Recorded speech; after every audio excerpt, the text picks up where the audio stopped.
Terungkap, oknum polisi sempat ganti dekoder CCTV di komplek rumah Kadif Propam lokasi penembakan.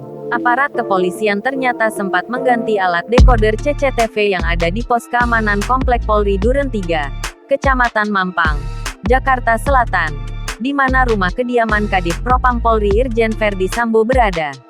Penggantian dekoder CCTV itu dilakukan pada Sabtu, tanggal 9 Juli tahun 2022, sehari setelah peristiwa baku tembak yang menewaskan Brigadir J atau Brigadir Yosua terjadi di rumah Kadif Propam Polri.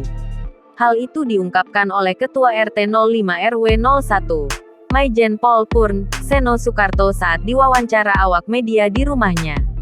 Menurut Seno, akibat dekoder CCTV komplek diganti oleh aparat kepolisian, maka sebagai ketua RT ia tak bisa memutar ulang kejadian beberapa jam setelah kejadian penembakan di rumah Irjen Verdi Sambo.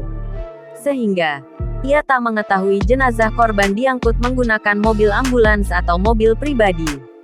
Sebelumnya pengamat kepolisian Bambang Rukminto merasa aneh dengan pernyataan Karopenmas Mabes Polri Brigjen Pol Ahmad Ramadan terkait kasus penembakan Brigadir Nopriansah Yosua Huta Barat hingga tewas oleh Baradae di rumah dinas Kadif Propam Polri Irjen Verdi Sambo di Duren 3, Jakarta Selatan.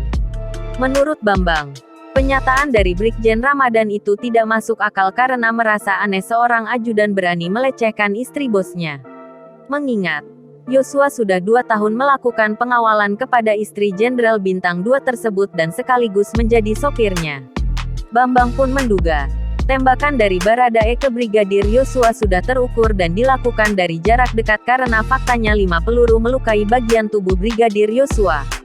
Bambang juga merasa heran dengan ucapan Brigjen Ramadan soal CCTV di rumah Verdi Sambo yang mengalami kerusakan. Jangan lupa subscribe, share, komen, dan like ya!